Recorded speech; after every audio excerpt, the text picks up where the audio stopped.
Personas que nos siguen a través de las redes sociales, gracias por acompañarnos cada martes en estas sesiones, y a los hermanos de la iglesia que nos ayudan a compartir estas sesiones. Han llegado algunos a la oficina a platicarme que han compartido estas sesiones con algunas personas que han estado pasando por situaciones complicadas y que les ha sido de bendición. Qué bueno que podamos estar aprendiendo y tomando lo que este curso nos enseña para ponerlo en práctica y así tener una espiritualidad emocionalmente sana. Vamos a la sesión número 11.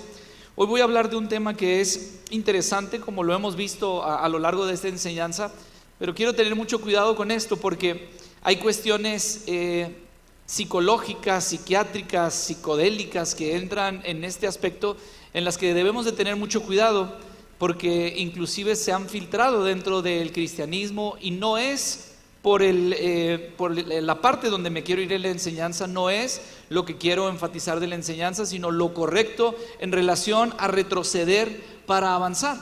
¿Por qué? Porque muchas veces hemos escuchado esta frase y la acuñamos a nuestro cristianismo, donde decimos: es que yo ya me acerqué al Señor, y como les enseñaba o les decía en la otra clase, tomamos este pasaje y lo espiritualizamos y decimos: el que está en Cristo es nueva criatura, las cosas viejas pasaron, he aquí, todas son hechas nuevas. Y hemos escuchado muchas veces esta frase que dice: para atrás, ni para agarrar vuelito. ¿Alguien ha escuchado esta frase? Levánteme la mano.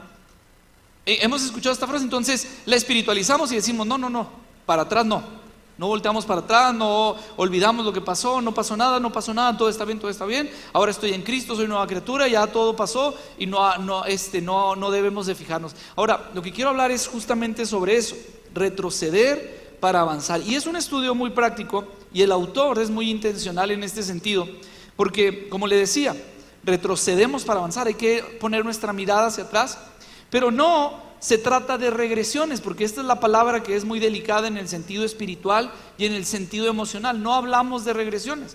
Los psicólogos tienen este método de llevarte y de transportarte y de cerrar tus ojos, y en una cuestión psicodélica, en una cuestión jugando con la mente, te llevan para que te transportes a esa edad, a esos momentos, y desde entonces ahí puedan ayudarte a sanar. No se trata de ese tipo de regresiones. Se trata de echar una mirada hacia atrás, es entender lo que sucedió para poder vivir con plenitud lo que va a suceder. De eso se trata. No es regresiones, no es llevarte a cuando estaba chiquito para ver qué pasó. No, se trata de entender y de echar una mirada a lo que pasó para entonces vivir la vida en plenitud. Porque parte del estudio que hemos estado desarrollando nos enseña que Dios tiene preparada una vida de plenitud para cada uno de nosotros. El propósito de Dios es que vivamos y disfrutemos de esta vida antes de llegar a la eternidad. Esas son las palabras de Jesús. No es una invención mía, no es solamente un deseo, aunque lo es para todos nosotros como iglesia, pero no es solamente un buen deseo de decir: quiero que a todos les vaya bien y quiero que todos disfruten de la vida.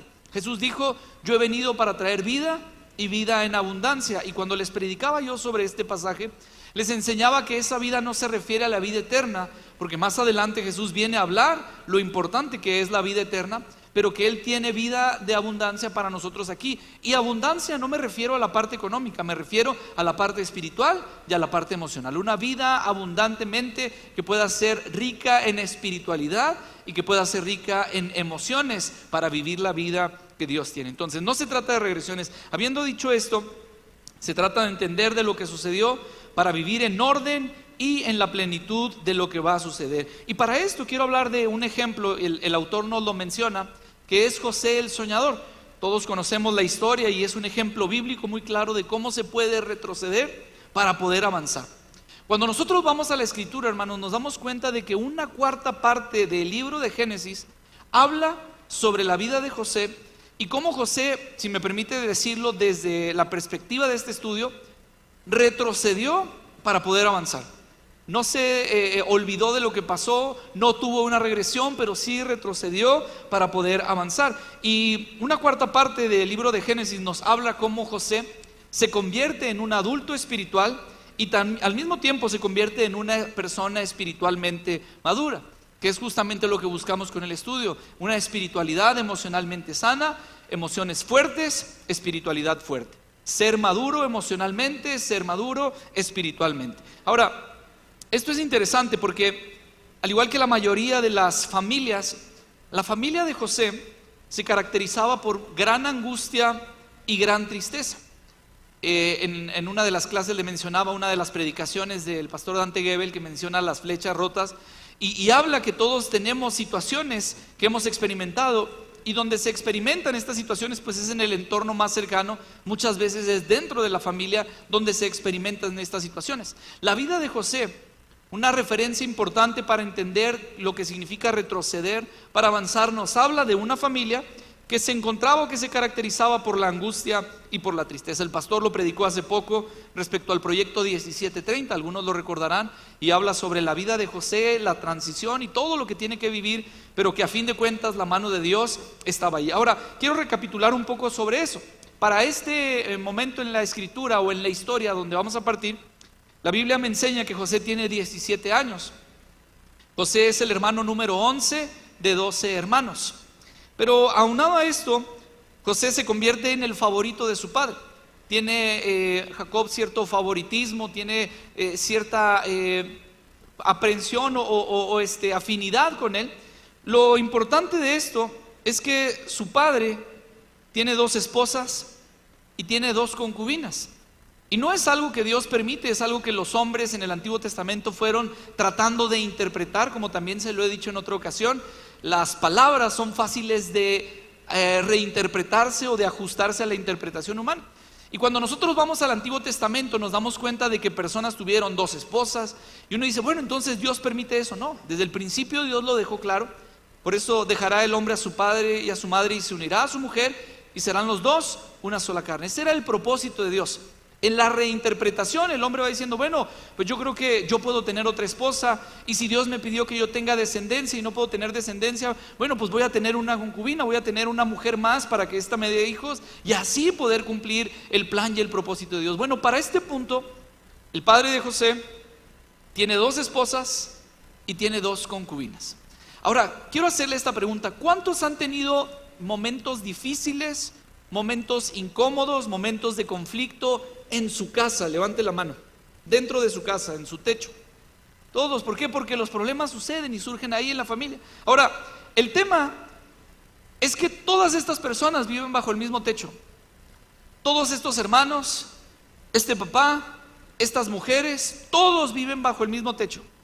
Si con 4 que éramos nosotros en casa, a veces los conflictos se ponían interesantes.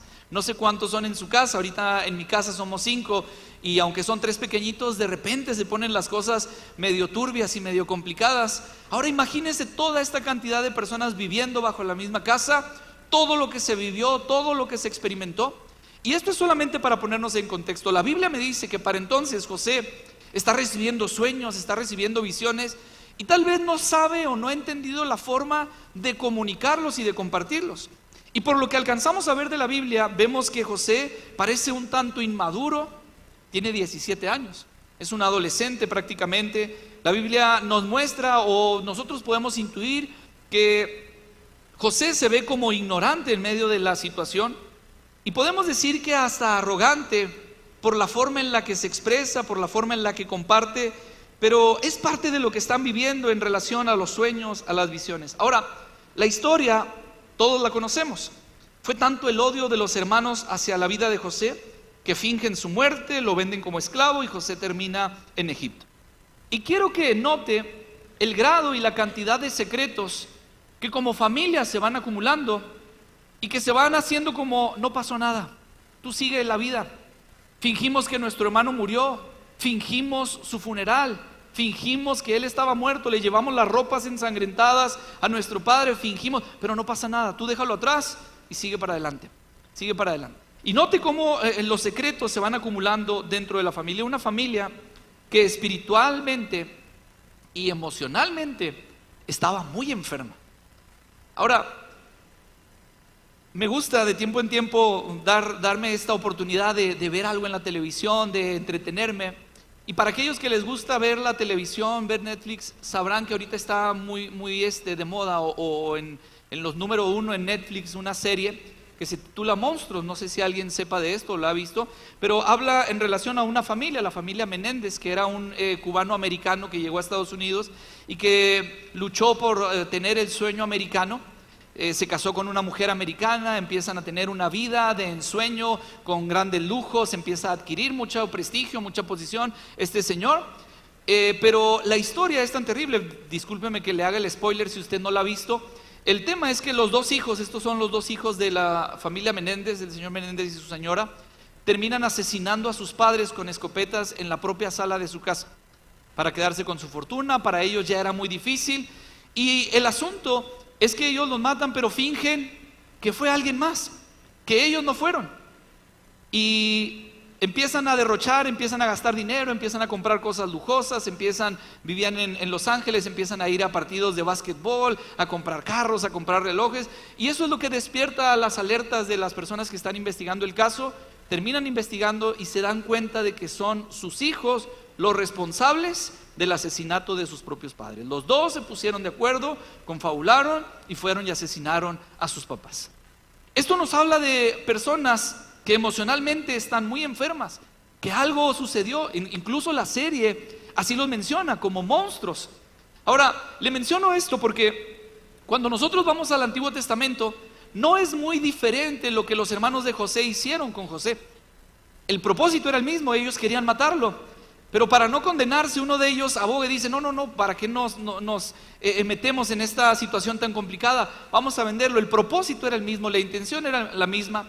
Y lo más preocupante o alarmante de esto es que nos damos cuenta de que los hermanos fingen que no pasa nada, que todo está bien, van con el padre y tratan de llevar y de seguir su vida adelante. Ahora, esto es interesante porque estamos hablando de una generación tras generación que se va viendo afectada por situaciones y por complejidades dentro de la familia.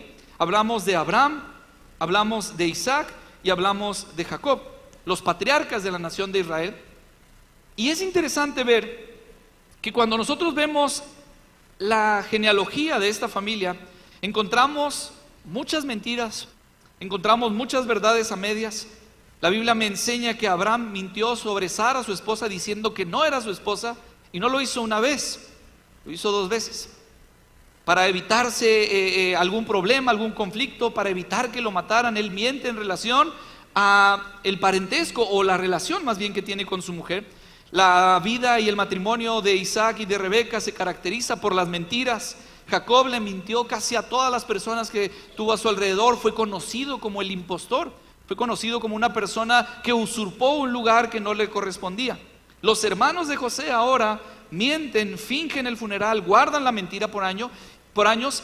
Y quiero decirle esto: cuando nosotros vemos esto en la palabra, nos damos cuenta, y voy a ser muy enfático en esto, no son maldiciones generacionales. No es que Abraham le transfirió la maldición generacional a Isaac, y luego Isaac se la transfirió a Jacob, y luego Jacob se la transfirió a sus hermanos, y por eso los hermanos fingen que José está muerto y tratan de llevar su vida como nada pasara. No es una maldición generacional. Estamos hablando de patrones, estamos hablando de enseñanzas, estamos hablando de modelos, estamos hablando de ejemplos que se ven y que cuando parece que no se están dando cuenta, las personas se están dando cuenta. Las cosas que yo estoy haciendo, las cosas que yo estoy diciendo, mis hijos las están viendo, se están percatando de ello. Y no puedo decir yo que es una maldición generacional, es lo que yo les estoy enseñando, es lo que Jacob le aprendió a Isaac, es lo que Isaac le aprendió a Abraham, es lo que los hijos le aprendieron a Jacob, y por eso mienten y piensan o enseñan o viven como si a José no le hubiera pasado nada y como si la vida no hubiera acuñado esa situación tan complicada. Ellos mienten, ellos se ponen de acuerdo y tratan de seguir su vida como si nada. José ha vivido bajo ese mismo techo, pero ahora la Biblia enseña que en un instante José pierde a sus padres, a sus hermanos, su cultura, su comida, su idioma, su libertad, su esperanza, y todo eso lo pierde en un solo día. En un solo día pierde todo lo que él tenía.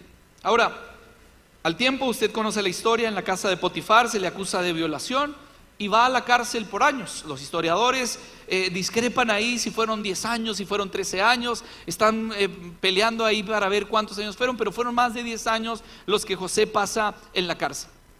A esto hemos acuñado la traición de sus hermanos, la acusación falsa, y luego cuando tenía la posibilidad de salir, porque tuvo esta opción de salir, se olvidaron de él y no lo dejaron salir de la cárcel. Entonces, si usted se fija, es una cosa mala tras otra mala, pérdida tras pérdida. Pero la gracia de Dios y la revelación que recibe de parte de Dios en la interpretación de un sueño lo hace que salga de la cárcel y se convierte en la segunda persona más importante de Egipto. ¿Y sabe qué es lo interesante? Que cuando José sale de la cárcel, José aprovecha ese momento y esa posición para honrar y para bendecir a su familia, a pesar de lo que su familia le había hecho a José. Ese es el claro ejemplo de retroceder para avanzar. ¿Cómo se puede lograr? ¿Cómo lo podemos ver? Quiero compartir rápidamente, son 4 puntos, espero alcanzar a ver por lo menos 2 de ellos. Ahí está donde José se va a la cárcel. Quiero a ver si alcanzamos a ver por lo menos 2 de ellos. Número 1, José tenía un profundo sentido de la grandeza de Dios. Retroceder para avanzar. ¿Qué es lo que necesito hacer? Tener un profundo sentido de la grandeza de Dios. Qué especial es cuando, sin ponernos de acuerdo, la alabanza y la enseñanza van a la par, porque terminábamos este tiempo de adoración reconociendo la grandeza de Dios. Pero como cristianos, como hijos de Dios que buscamos tener una espiritualidad emocionalmente sana, no se trata solamente de cantarlo, sino de entenderlo y de vivirlo. Y eso es uno de los primeros aspectos o enseñanzas que nos da José en relación a retroceder para avanzar. José afirmó que fue Dios quien le permitió vivir y atravesar toda la clase de sufrimientos que le tocó vivir. Han pasado los años, José ya no parece un hebreo, parece más un egipcio.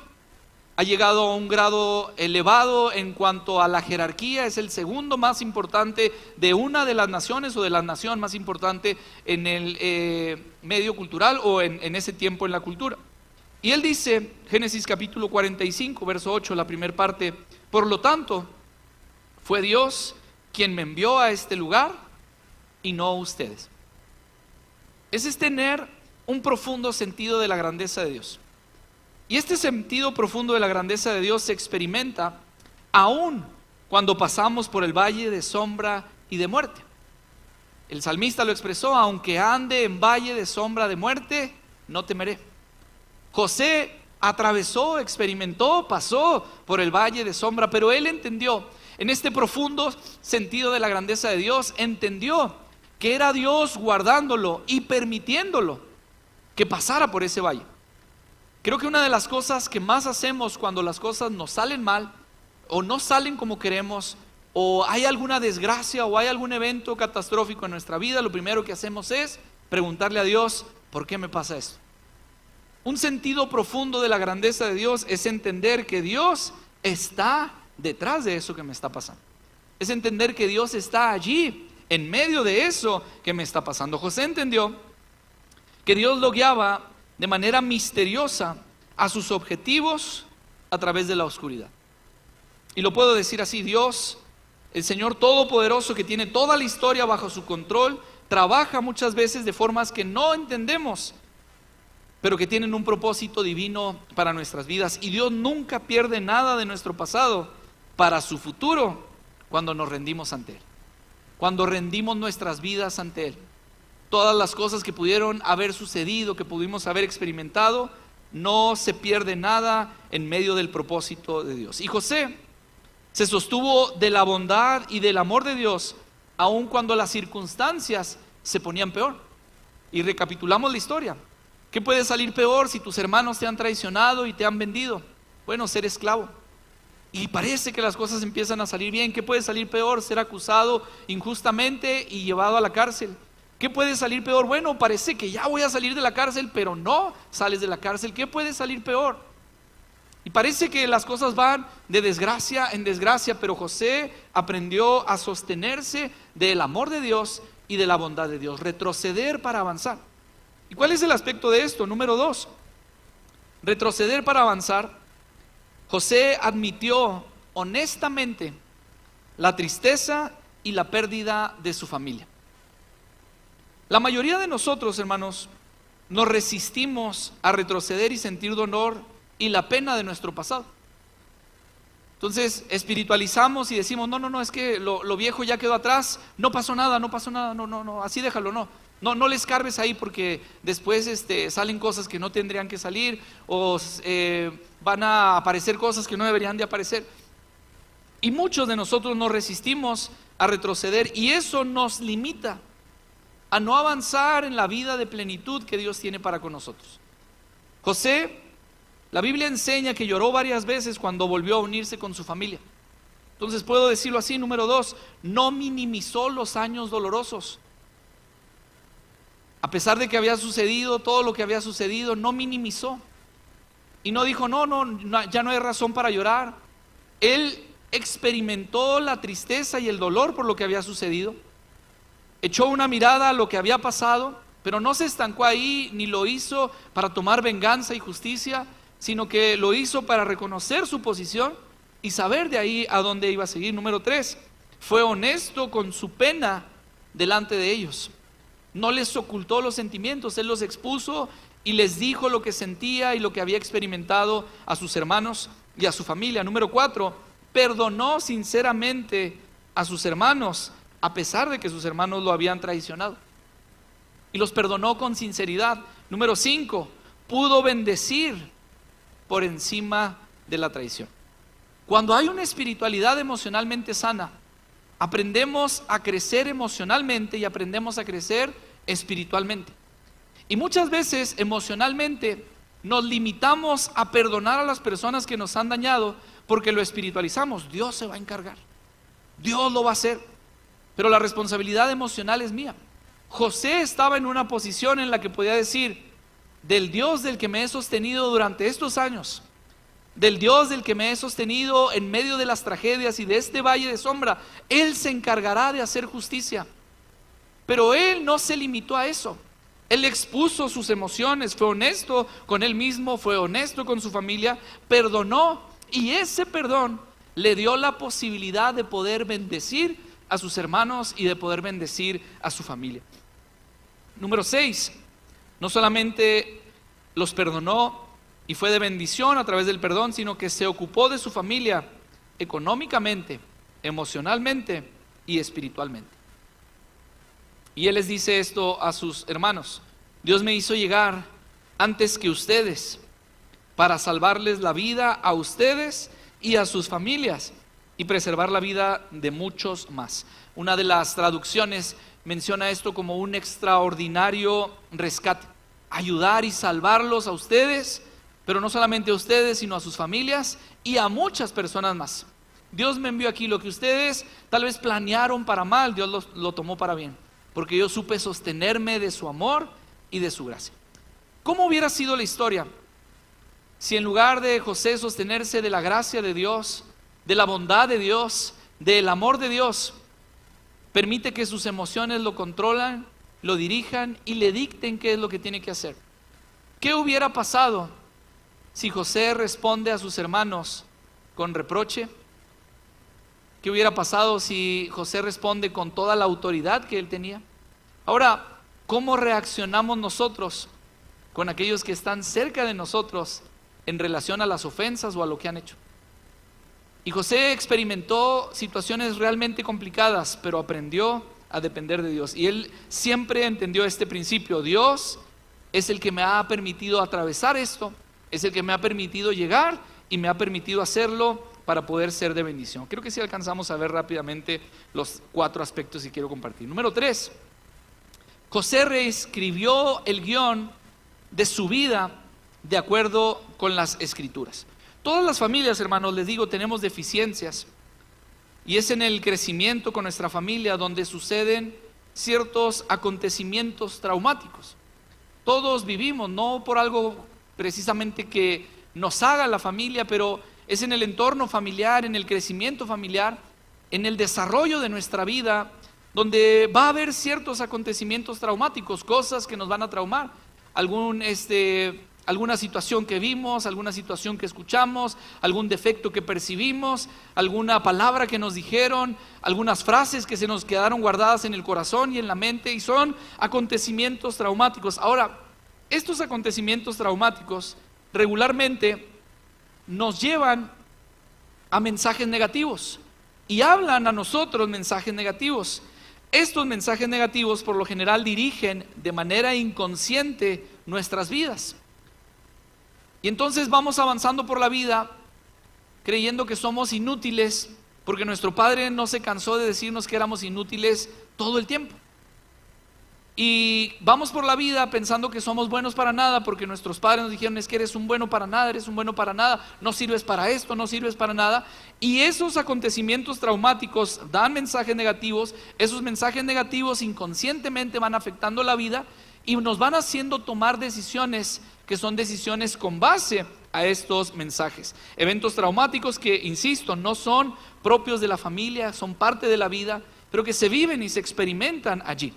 Acontecimientos negativos, acciones que nos llevan a decir: no vuelvo a confiar en nadie, no vuelvo a confiar en pastores, no vuelvo a servir en la iglesia, no vuelvo a hablarle al hermanito, no vuelvo a hablarle a la hermanita. Y esto lo estoy hablando desde el perfil espiritual o desde el perfil eclesiástico.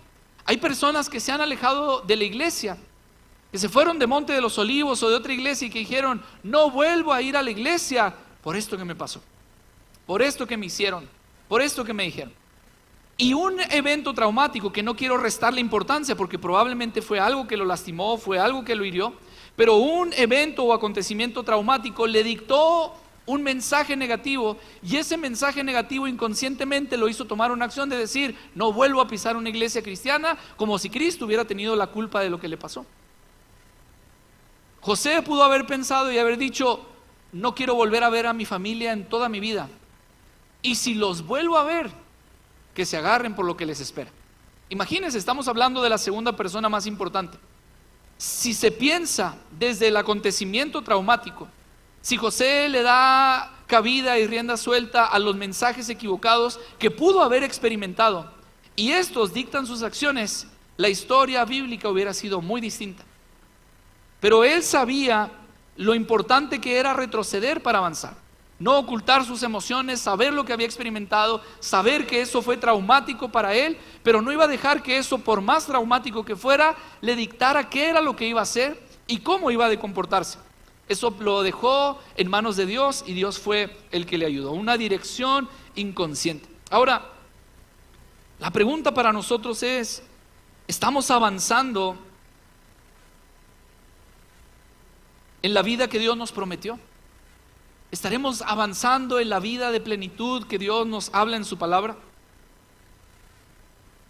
Se dice que la medida verdadera de nuestro sentido del verdadero yo es cuando estamos con nuestros padres por más de 3 días. ¿Cuántos tienen a sus padres todavía? Levanten su mano.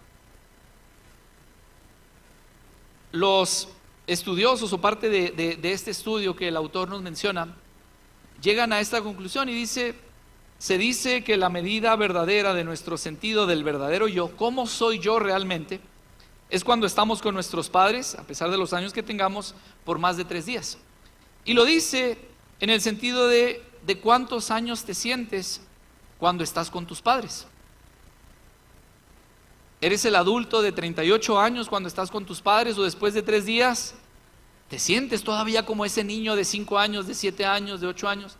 Y ellos lo hacen como manera de estudio, de decir: si es eso, es porque algo emocionalmente está afectado, es porque no ha permitido crecer. Y cuando el niño que no se ha permitido crecer, como lo veíamos en otra de las sesiones, que no ha puesto ese verdadero yo en el tiempo, se ha quedado estancado, se ha quedado enterrado. Actuamos como niños o estamos libres del pasado para vivir plenos en el presente y sobre todo en el futuro que Dios nos ha dado. Es un buen experimento, es una buena manera de meditar, pero lo que quiero decir con esto es que José conocía muy bien su pasado, pero reescribió la historia con Dios.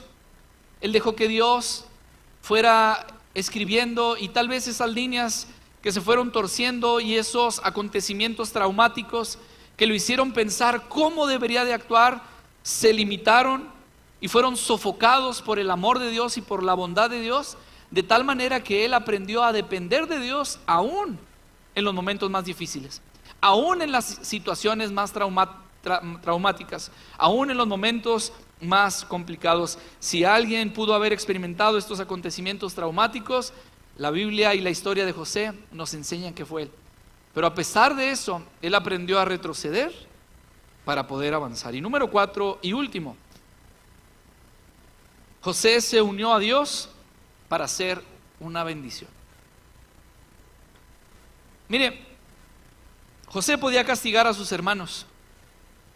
Y pongo esa referencia porque legalmente él tenía toda la autoridad para hacerlo. Y no solamente la autoridad, sino las leyes para hacerlo. ¿Por qué? Porque sus hermanos lo vendieron. Sus hermanos lo dieron por muerto. Ahora él está en una posición de poder donde puede juzgarlos, y con el juicio, humanamente estaría haciendo bien. Si los juzgaba por lo que le hicieron, humanamente y legalmente estaría haciendo bien. Él tenía la posibilidad de hacerlos sufrir, de torturarlos o hasta destruirlos, o ponerlos a servirle. ¿Saben qué? Por lo que me hicieron, ahora ustedes que están en este lugar pidiendo ayuda, me van a servir. Ahora ustedes son los que me van a cargar. Ahora ustedes son los que me van a hacer los favores. Ahora ustedes son los que van a hacer las tareas más desagradables para mí, las van a hacer ustedes. Esa va a ser mi manera de torturarlos. ¿Saben qué? Yo pasé 10 años en la cárcel, pues ustedes van a pasar 10 años en la cárcel también, como mínimo, nada más para empatarnos por lo que yo tuve que vivir a causa de lo que ustedes me hicieron. Y legalmente y humanamente estaría haciendo bien si lo hiciera así. Muchas personas dirían que estaría haciendo lo correcto si eso hiciera, pero en lugar de eso, José se unió a Dios para bendecirlos. Y me gusta esta historia porque sé que muchos de los que estamos aquí hemos sido profundamente heridos como José. Hay situaciones que vivimos, que experimentamos en la familia o ajenas a la familia, pero que en nuestro crecimiento nos afectaron, profundamente heridos, y probablemente de las personas que menos esperaban, como José. José no se esperó que sus hermanos lo traicionaran a tal grado. Y muchos de nosotros no pensábamos que las personas podrían hacernos o podrían decir, pero hemos sido profundamente lastimados. Y aunque avanzar de ahí se ve como un camino casi imposible, me doy cuenta de que José hizo una elección y la Biblia me da testimonio de ello. Y la elección de José fue dividida en 3 aspectos. Número 1, confió en la seguridad de Dios, porque él podía estar seguro de lo que podía hacer a causa de los eventos traumáticos, de los malos mensajes y de una vida llevada inconscientemente hacia el fracaso. Pero él aprendió a confiar en Dios. Su elección fue confiar en la bondad de Dios y su elección fue confiar en el amor de Dios. Y quiero cerrar con esto.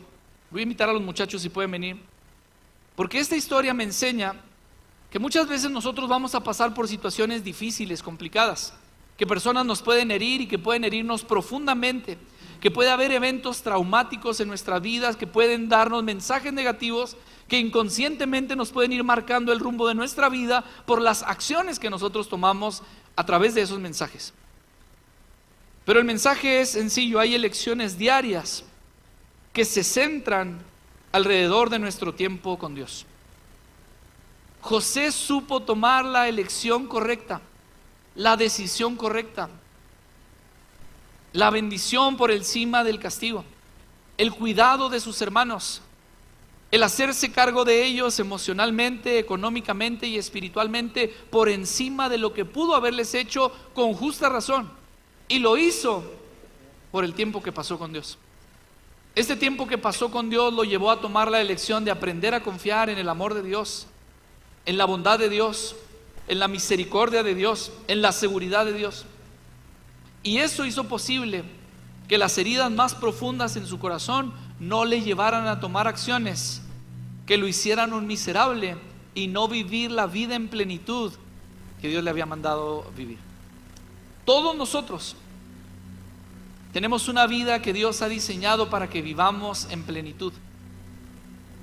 Y probablemente no la estamos viviendo por las malas elecciones que estamos teniendo, por las malas decisiones que estamos tomando. Y muchas de estas malas decisiones las podemos estar tomando por algún evento traumático que sucedió. Y es importante que reconozcamos y que retrocedamos para decirle a Dios: fue este punto, fue esto lo que me dañó, fue esto lo que me marcó, pero no quiero seguir privándome de la vida que tienes para mí a causa de esto. Si tengo que ir a pedirle perdón a mi papá, si tengo que ir a pedirle perdón a mi mamá, si tengo que ir a pedirle perdón a mi hermano, si tengo la posibilidad, ayúdame para no guardarme mis emociones, para no presentar un falso yo, para presentarme realmente como soy, con el daño que me hizo, con la intención de salir de ahí y avanzar para la vida en plenitud que tú me has dado. Retroceder para avanzar es importante, porque Dios tiene una vida de plenitud para todos nosotros. La elección y la enseñanza es aprender a confiar en Dios, en su seguridad, en su amor, en su soberanía, descansar en lo que Dios tiene para con nosotros y en su bondad, que por más oscuro que esté el valle, la luz siempre estará al final, y Él siempre estará al final para levantar y para hacer vivir esa vida plena que Él tiene para cada uno de nosotros. ¿Quieren estar de pie en esta tarde? Gracias a los que nos acompañaron a través de las redes sociales. Que Dios los bendiga y nos vemos aquí en nuestra próxima transmisión.